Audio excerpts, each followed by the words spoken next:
ನಮಸ್ಕಾರ ವೀಕ್ಷಕರೇ, ರಂಗಭೂಮಿ ನ್ಯೂಸ್ ಕರ್ನಾಟಕಕ್ಕೆ ಸ್ವಾಗತ. ನಾನು ಋಷಿಕಾ ನಾಗ್. ದಾವಣಗೆರೆ ನಗರದ ಪದ್ಮಶ್ರೀ ಚಿಂದೋಡಿ ಲೀಲಾ ಕಲಾಕ್ಷೇತ್ರದಲ್ಲಿ 12ನೇ ವರ್ಷದ ನಾಟಕೋತ್ಸವ ಕಲಾ ರಸಿಕರ ಸಂಭ್ರಮದ ನಡುವೆ ಅದ್ದೂರಿಯಾಗಿ ನೆರವೇರಿತು. ಕನ್ನಡ ಮತ್ತು ಸಂಸ್ಕೃತಿ ಇಲಾಖೆಯ ಸಹಯೋಗದಲ್ಲಿ ನಡೆದ ಈ ರಂಗೋತ್ಸವದಲ್ಲಿ ಪೌರಾಣಿಕ ಹಾಗೂ ಸಾಮಾಜಿಕ ನಾಟಕಗಳು ಪ್ರೇಕ್ಷಕರ ಮನಸೂರೆಗೊಂಡವು. ಹಿರಿಯ ರಂಗಕರ್ಮಿಗಳ ಸನ್ಮಾನ, ಕಲಾವಿದರ ಮನೋಜ್ಞ ಅಭಿನಯ ಹಾಗೂ ಕಂಪನಿ ನಾಟಕ ಪರಂಪರೆಯ ಸಂರಕ್ಷಣೆಯ ಸಂದೇಶ ಈ ನಾಟಕೋತ್ಸವದ ಪ್ರಮುಖ ಆಕರ್ಷಣೆಯಾಗಿತ್ತು.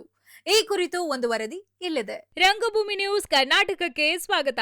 ದಾವಣಗೆರೆ 12ನೇ ವರ್ಷದ ನಾಟಕೋತ್ಸವದಲ್ಲಿ ರಂಗಕಲೆಯ ರಸದೌತಣ. ದಾವಣಗೆರೆ ನಗರದ ಹೆಮ್ಮೆಯ ಪದ್ಮಶ್ರೀ ಚಿಂದೋಡಿ ಲೀಲಾ ಕಲಾಕ್ಷೇತ್ರದಲ್ಲಿ 28/6/2026 ಭಾನುವಾರ 12ನೇ ವರ್ಷದ ನಾಟಕೋತ್ಸವ ಸಂಭ್ರಮಾಚರಣೆ ಕಲಾ ರಸಿಕರಿಂದ ವಿಜೃಂಭಣೆಯಿಂದ ಜರುಗಿತು. ಶ್ರೀಶೈಲ ಮಲ್ಲಿಕಾರ್ಜುನ ವಿವಿಧ ನಾಟಕ ಕಲಾವಿದರ ಸಂಘ ಹಾಗೂ ಕನ್ನಡ ಮತ್ತು ಸಂಸ್ಕೃತಿ ಇಲಾಖೆ ದಾವಣಗೆರೆ ಇವರ ಧನ ಸಹಾಯ ಯೋಜನೆಯಡಿಯಲ್ಲಿ ಈ ಬೃಹತ್ ರಂಗಹಬ್ಬ ಆಯೋಜಿಸಲಾಗಿತ್ತು. ಉದ್ಘಾಟನಾ ಸಮಾರಂಭ ಬೆಳಗ್ಗೆ 10 ಗಂಟೆಗೆ ನಡೆದ ಉದ್ಘಾಟನಾ ಕಾರ್ಯಕ್ರಮದಲ್ಲಿ ಶ್ರೀ ಮಲ್ಲಿಕಾರ್ಜುನ, ಶ್ರೀ ಗಾದಿಗನೂರು ಹಾಲಪ್ಪ, ವಿಶ್ವನಾಥ, ಶ್ರೀಮತಿ ಜ್ಯೋತಿ, ದಾವಣಗೆರೆ ಬಸನಗೌಡ್ರು, ಸಂಗೀತ ನಿರ್ದೇಶಕರು, ಕರ್ನಾಟಕ ನಾಟಕ ಅಕಾಡೆಮಿ ಪ್ರಶಸ್ತಿ ಪುರಸ್ಕೃತರು ಶ್ರೀಮತಿ ಸಾವಿತ್ರಮ್ಮ, ಸುಜಾತ, ಶೋಭಾ ಸೇರಿದಂತೆ ಜಿಲ್ಲೆಯ ಹಿರಿಯ ರಂಗಾಸಕ್ತರು, ಸಾಹಿತಿಗಳು ಉಪಸ್ಥಿತರಿದ್ದು ದೀಪ ಬೆಳಗಿಸಿ ಚಾಲನೆ ನೀಡಿದರು. ನಾಟಕ ಪ್ರದರ್ಶನದ ವೈಭವ ಬೆಳಗಿನ ಪ್ರದರ್ಶನ 10:30ಕ್ಕೆ ಹಡಗಲಿ ತಾಲೂಕಿನ ಕಾಂತೇಬೆನ್ನೂರಿನ ಹೆಸರಾಂತ ಶ್ರೀ ಮೈಲಮ್ಮ ದೇವಿ ಕೃಪಾಪೋಷಿತ ನಾಟಕ ಮಂಡಳಿಯಿಂದ ಖ್ಯಾತ ಲೇಖಕ ಹನುಮಂತರಾಯ ಕಂದಗಲ್ ವಿರಚಿತ ಪೌರಾಣಿಕ ನಾಟಕ ರಕ್ತರಾತ್ರಿ ಪ್ರದರ್ಶನಗೊಂಡಿತು. ಪೌರಾಣಿಕ ಕಥಾಹಂದರದ ಭವ್ಯ ರಂಗಸಜ್ಜಿಕೆ, ಕಲಾವಿದರ ಭಾವಪೂರ್ಣ ಅಭಿನಯ ಪ್ರೇಕ್ಷಕರನ್ನು ಮಂತ್ರಮುಗ್ಧಗೊಳಿಸಿತು. ಮಧ್ಯಾಹ್ನದ ಪ್ರದರ್ಶನ 3:30ಕ್ಕೆ ಉತ್ತರ ಕನ್ನಡ ಜಿಲ್ಲೆಯ ಅಂಕೋಲಾ ತಾಲೂಕಿನ ಅಲಗೇರಿ ಗ್ರಾಮದ ಶ್ರೀ ಸಣ್ಣಮ್ಮ ಬೊಮ್ಮಯ್ಯ ದೇವ ನಾಟಕ ಮಂಡಳಿಯ ಕಲಾವಿದರಿಂದ ಮಗ ಹೋದರೂ ಮಾಂಗಲ್ಯ ಬೇಕು ಎಂಬ ಹೃದಯ ಸ್ಪರ್ಶಿ ಸಾಮಾಜಿಕ ನಾಟಕ ಪ್ರದರ್ಶನವಾಯಿತು. ರಾತ್ರಿ 7 ಗಂಟೆಗೆ ಶ್ರೀ ಮುರುಡರ ಬಸವೇಶ್ವರ ಸಾಂಸ್ಕೃತಿಕ ಜಾನಪದ ಹಾಗೂ ನಾಟಕ ಸಂಘ ದಾವಣಗೆರೆ ಇವರಿಂದ ಶ್ರೀ ಶಂಕರಾಜಿ ಹೂವಿನ ಹಿಪ್ಪರಗಿ ವಿರಚಿತ ಸಾಮಾಜಿಕ ನಾಟಕ ತಾಳಿ ಹರಿಯಲಿಲ್ಲ ಶೀಲಾ ಉಳಿಯಲಿಲ್ಲ ನಾಟಕ ಪ್ರದರ್ಶನ. ರಂಗದ ಆಧಾರ ಸ್ತಂಭಗಳು, ಕಲಾವಿದರ ಪರಿಚಯ. ಹಿರಿಯ ರಂಗಕರ್ಮಿ ಶ್ರೀ ತಿಪ್ಪೇಸ್ವಾಮಿ ಸೋಲದಹಳ್ಳಿ ಇವರು ಸಂಗೀತ ನಿರ್ದೇಶನ ಮಾಡಿದರು. ರಂಗದ ಆಧಾರ ಸ್ತಂಭಗಳು, ಕಲಾವಿದರ ಪರಿಚಯ. ಹಿರಿಯ ರಂಗಕರ್ಮಿ ಶ್ರೀ ತಿಪ್ಪೇಸ್ವಾಮಿ ಸೂಲದಹಳ್ಳಿ ಇವರು ಸಂಗೀತ ನಿರ್ದೇಶನ ಮಾಡಿದರು. ಆಕಾಶವಾಣಿ ದಾವಣಗೆರೆಯ ಶ್ರೀ ಚಂದ್ರಶೇಖರ ಅವರ ತಬಲಾ ವಾದನ ಹಾಗೂ ಶ್ರೀಕೃಷ್ಣ ಪಾತ್ರದಲ್ಲಿ ಚಿದಾನಂದ ಗವಾಯಿ ಅವರ ಪ್ರದರ್ಶನ ಮೆರುಗು ತಂದಿತ್ತು.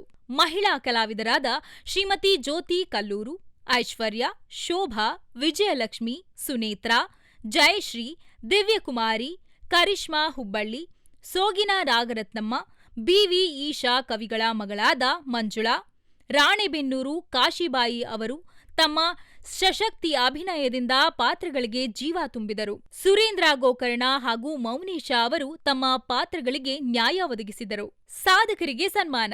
ಸಂಜೆ ನಡೆದ ಸಮಾರೋಪ ಸಮಾರಂಭದಲ್ಲಿ ಗ್ರಾಮೀಣ ಪ್ರದೇಶದ ಕಲೆ, ಸಾಹಿತ್ಯ, ಜಾನಪದ, ರಂಗಭೂಮಿ ಹಾಗೂ ಸಮಾಜ ಸೇವೆ ಕ್ಷೇತ್ರಗಳಲ್ಲಿ ಮಹಿಳಾ ಕಲಾವಿದರಾದ ಶ್ರೀಮತಿ ಜ್ಯೋತಿ ಕಲ್ಲೂರು, ಐಶ್ವರ್ಯ, ಶೋಭಾ, ವಿಜಯಲಕ್ಷ್ಮಿ, ಸುನೇತ್ರಾ, ಜಯಶ್ರೀ, ದಿವ್ಯಕುಮಾರಿ, ಕರಿಷ್ಮಾ ಹುಬ್ಬಳ್ಳಿ, ಸೋಗಿನಾಗರತ್ನಮ್ಮ, ಬಿ.ವಿ. ಈಶಾ ಕವಿಗಳ ಮಗಳಾದ ಮಂಜುಳಾ, ರಾಣೆಬೆನ್ನೂರು ಕಾಶಿಬಾಯಿ ಅವರ ತಮ್ಮ ಸಶಕ್ತ ಅಭಿನಯದಿಂದ ಪಾತ್ರಗಳಿಗೆ ಜೀವ ತುಂಬಿದರು. ಸುರೇಂದ್ರ ಗೋಕರ್ಣ ಹಾಗೂ ಮೌನೇಶ ಅವರು ತಮ್ಮ ಪಾತ್ರಗಳಿಗೆ ನ್ಯಾಯ ಒದಗಿಸಿದರು. ಸಾಧಕರಿಗೆ ಸನ್ಮಾನ. ಸಂಜೆ ನಡೆದ ಸಮಾರೋಪ ಸಮಾರಂಭದಲ್ಲಿ ಗ್ರಾಮೀಣ ಪ್ರದೇಶದ ಕಲೆ, ಸಾಹಿತ್ಯ, ಜಾನಪದ, ರಂಗಭೂಮಿ ಹಾಗೂ ಸಮಾಜ ಸೇವೆ ಕ್ಷೇತ್ರದಲ್ಲಿ ನಿಸ್ವಾರ್ಥ ಸೇವೆ ಸಲ್ಲಿಸಿ ಸಾಧನೆಗೈದ ಹಿರಿಯ ಚೇತನಗಳನ್ನು ಸನ್ಮಾನಿಸಲಾಯಿತು. ಕನ್ನಡ ಮತ್ತು ಸಂಸ್ಕೃತಿ ಇಲಾಖೆಯ ಸಹಕಾರದೊಂದಿಗೆ ನಡೆಯುತ್ತಿರುವ ಈ ನಾಟಕೋತ್ಸವ ಗ್ರಾಮೀಣ ಭಾಗದ ಮರೆಯಾಗುತ್ತಿರುವ ಕಂಪನಿ ನಾಟಕ ಪರಂಪರೆ ಮರುಜೀವ ನೀಡುತ್ತದೆ. ಕನ್ನಡ ಮತ್ತು ಸಂಸ್ಕೃತಿ ಇಲಾಖೆಯ ಸಹಕಾರದೊಂದಿಗೆ ನಡೆಯುತ್ತಿರುವ ಈ ನಾಟಕೋತ್ಸವ ಗ್ರಾಮೀಣ ಭಾಗದ ಮರೆಯಾಗುತ್ತಿರುವ ಕಂಪನಿ ನಾಟಕ ಪರಂಪರೆಗೆ ಮರುಜೀವ ನೀಡುತ್ತಿದೆ. ಸ್ಥಳೀಯ ಪ್ರತಿಭೆಗಳಿಗೆ ರಾಜ್ಯ ಮಟ್ಟದ ವೇದಿಕೆ ಕಲ್ಪಿಸುವ ಈ ಪ್ರಯತ್ನ ನಿಜಕ್ಕೂ ಶ್ಲಾಘನೀಯ ಎಂದು ಕರ್ನಾಟಕ ರಾಜ್ಯ ಬಯಲಾಟ ಕಲಾವಿದರ ಸಂಘದ ರಾಜ್ಯಾಧ್ಯಕ್ಷರಾದ ವಿಶ್ವನಾಥ ಸಾಹುಕಾರ ತಿಳಿಸಿಕೊಂಡರು. ವಿಶ್ವನಾಥ ಸಾಹುಕಾರ ಹೇಳಿಕೊಂಡರು. ರಂಗಭೂಮಿ ನ್ಯೂಸ್ ಕರ್ನಾಟಕ ಸಂಪಾದಕರು 9419419999.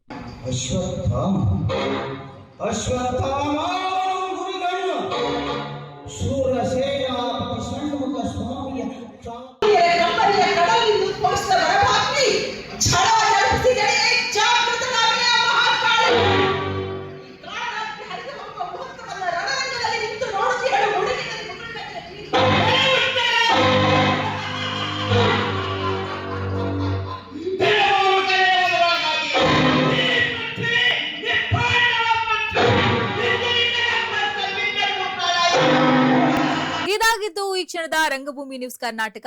ನಮಸ್ಕಾರ.